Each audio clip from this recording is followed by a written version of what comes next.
Hey everybody, Professor Carafit here, coming to you from my biology bunker. You probably hear my family talking in the other room, but that's okay. Um, we are talking about the scientific method here, and your book has an example. Here's an illustration of an example like that. The scientific method, we've been talking about hypotheses and things. Let's put it all together in a graphical form. Observation, the desk lamp doesn't work. Question, why does my light not work? Hypothesis number one, well, maybe the bulb's not screwed in properly. Prediction, reinstalling the bulb will fix the problem. So the hypothesis, remember, is an explanation.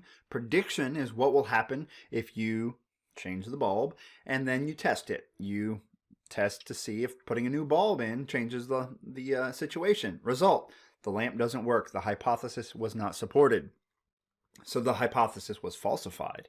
Hypothesis number two, prediction. Replacing the bulb will fix the problem. So hypothesis two, the bulb's burned out. Prediction two, replacing the bulb will fix the problem. Test of prediction, replace the bulb. Results, the lamp works. The hypothesis is supported. It's not proven because it could be that there was some other electrical problem, some corrosion, that when you screwed the old bulb out and put the new one in, that corrosion went away and now it works properly. It could be something like that. So it's not proven, it's supported, right?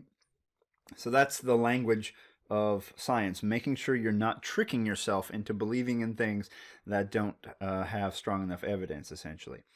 And I want to point out that real science, the real scientific method, as you look in your book, is actually quite complicated. We have your hypothesis tests and things like that. You explore the world, you discover new things, you publish your paper, and it goes to the community, the scientific community, who will then read it and then say, "Oh, we agree with you," or you might get feedback that says, "No, you forgot about this, this, and this, and you're actually wrong in your assumptions." And so it gets feedback. It might inspire other scientists to make new hypotheses. Maybe some new discoveries will come out of that and actually benefit society, new medicines and things, and all of that ties together. And I want to emphasize once again what I have written over here. Science is self-correcting and progressive. That's really quite important because what I want you to realize is that science builds on itself and builds on the work of others. There, my pen was not working. I got it to work. Science is self-correcting in that other scientists will review your work. This is known as peer review. Peer review. Okay. And it progresses. So we reject old ideas, we replace them with new ideas, we build, we get better and better, which is why some people think science is contradictive. Someone will say this, someone will say that. One of those ideas might be right, they might both be wrong, but we learn from our mistakes. Okay, so that brings us then out of just what is science to what is biology. And biology is the study of life. It's the field of science that studies life, and it involves chemistry and physics as well. But it's the study of life. And I might ask you on a test to list the properties of life. And here is a series of images to help us figure that out. And I will apologize ahead of time for handwriting and spelling. I am not the best at either of those. But life, as we know, is organized. Organized.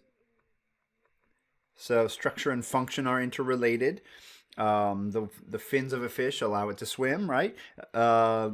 Structure and function have correlations. Life utilizes energy. I'm just going to write energy, or we could say metabolism. Here, life has metabolism. It uses energy to do things. Life maintains internal conditions, or it has homeostasis. Here's a person shivering and maintaining their body temperature. Life responds to stimuli. Life responds like this person pulling their hand away from a hot burner. Life develops and grows. Thank you. And life reproduces. But also, life evolves. That's what we see here. It evolves or adapts, right?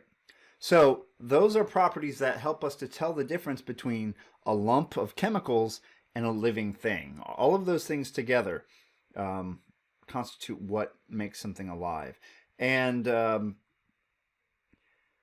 the science of life then has some major categories. These are similar to the categories shown in your book.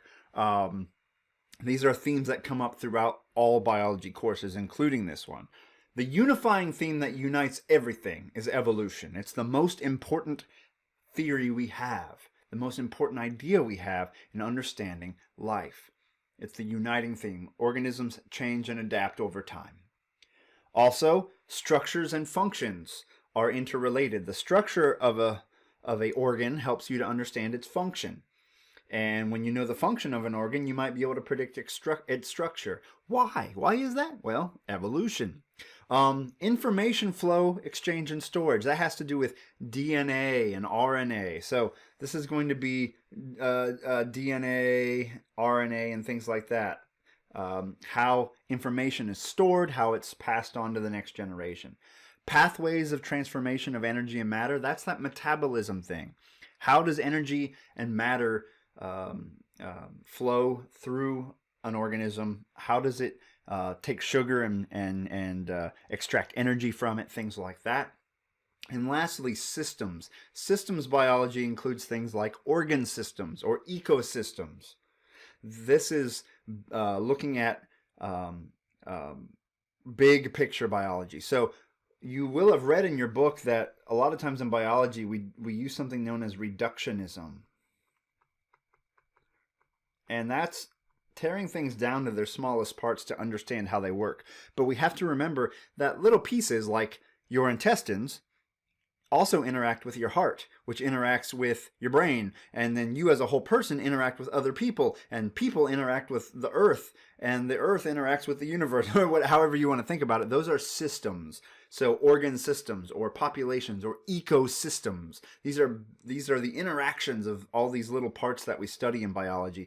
So understanding big picture biology is systems biology. Now what we now understand as we've been studying biology and as we've learned about evolution is that life is divided into 3 domains, these big categories. It used to be thought that there were only 2 domains, bacteria and eukarya. But new evidence has been found, and that made us change our minds. And we now have domain archaea and domain bacteria. These are single-celled prokaryotic organisms, organisms that do not have a nucleus, okay, or other membrane-bound organelles. So domain bacteria, domain archaea, single-celled prokaryotes that lack organelles, essentially. Also then, domain archaea, that's another major classification of life. That includes the major kingdoms that you're familiar with. Those kingdoms include the plants, kingdom Plantae, fungi, and Animalia.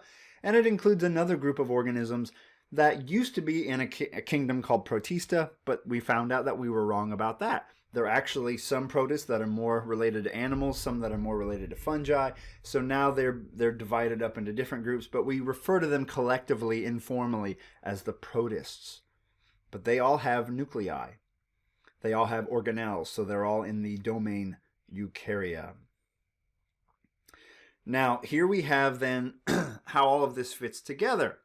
Let's start at number 1, the biosphere. That is the Earth. That is our home planet. You can think of it basically like a living organism in a way. If you're interested in that idea, look up the Gaia hypothesis. I won't go there today. It's just an interesting view of how the world works. Think of it as a living thing almost. But what it is an interaction of geology, climate, and organisms all interacting together. The study of the biosphere. If we zoom in a little bit, like a Google Earth model, we zoom in a little bit more, we get to ecosystems. That is all of the living things and the non-living things, so the biotic and abiotic systems in an area. Zoom in even more to communities. Communities are all of the living things in an area, and you can study their abiotic resources as well. But we're zoomed in a little more. We're just mostly looking at the living things like the deer and the plants in the area. Zoom in even further, we have populations. Populations are all the members of a single species in an area. So all of these things are things you might study as a biologist, and you would probably specialize in one of these levels. Zoom in even further, look at a population, you can study individual organisms. Zoom in on that organism, and then you can see number 6 there, you can study their organs, their individual parts. Zoom in on organs, we have tissues, which are collections of different kinds of cells. Zoom in on those cells, on those tissues, and we have cells. And I want to point out that cells, there's my cursor, okay. Cells are the basic unit of life. Cell theory is the theory that all living things are composed of one or more cells, because every living thing we know of has one or more cells. Zoom in on a cell and you'll have organelles. Those are non-living components of a cell. They're not considered to be alive. Life begins at the cell. Zoom in on an organelle and you'll see that it's composed of molecules. Zoom in on molecules and you'll see the last level, which is atoms. So we're going from biology into chemistry here. That is the biological hierarchy. And you could study any one of these levels. If you're into medicine, you're going to be working mostly at the molecule cell level, working with organisms like your patients, but you're treating at the molecular or cellular level, hence the importance of courses like this one. So as we move from each level of that hierarchy to the next, so starting from the atoms going up to the biosphere, it's kind of cool because new properties arise that were not present in the level below.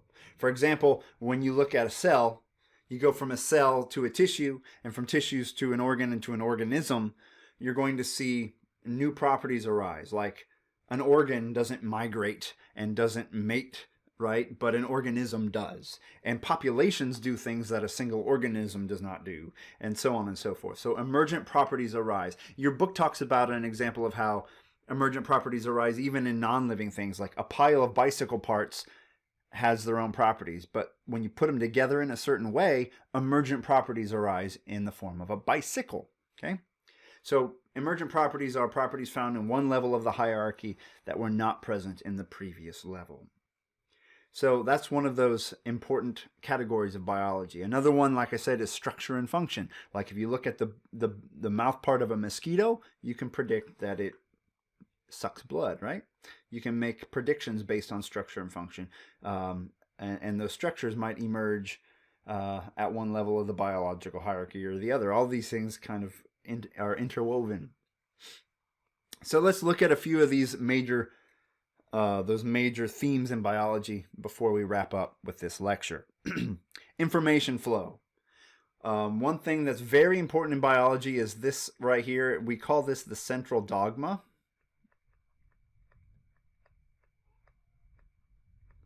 Of molecular biology, and that is DNA codes for RNA, which codes for protein.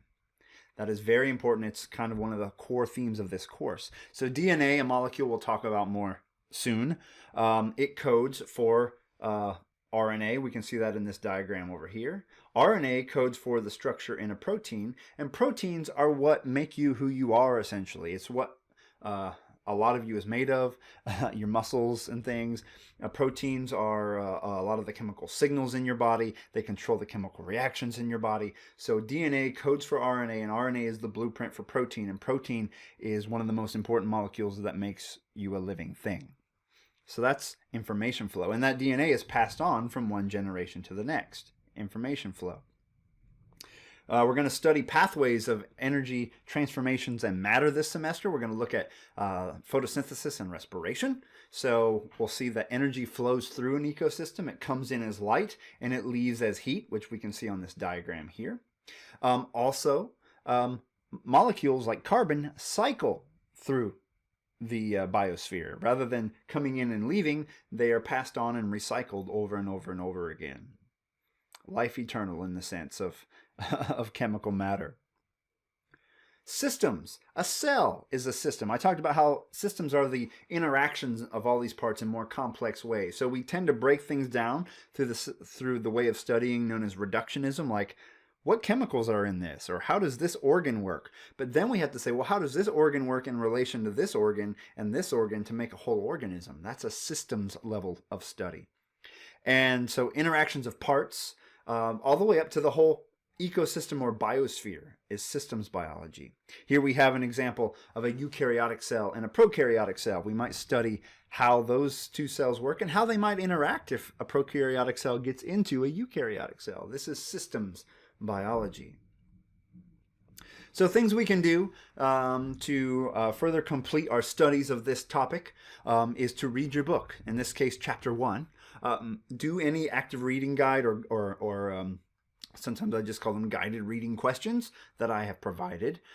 If you have Mastering Biology, which I have assigned in the semester I'm recording this, Mastering Biology homework can be done online. And there is going to be an assignment the first week of class, a student survey to help me get to know you and your goals in life and this course in general so I can know who my students are. So please complete those things and any other assignments that I provide on Blackboard. All right, thank you very much. And this has been Chapter 1, an introduction to the nature of science.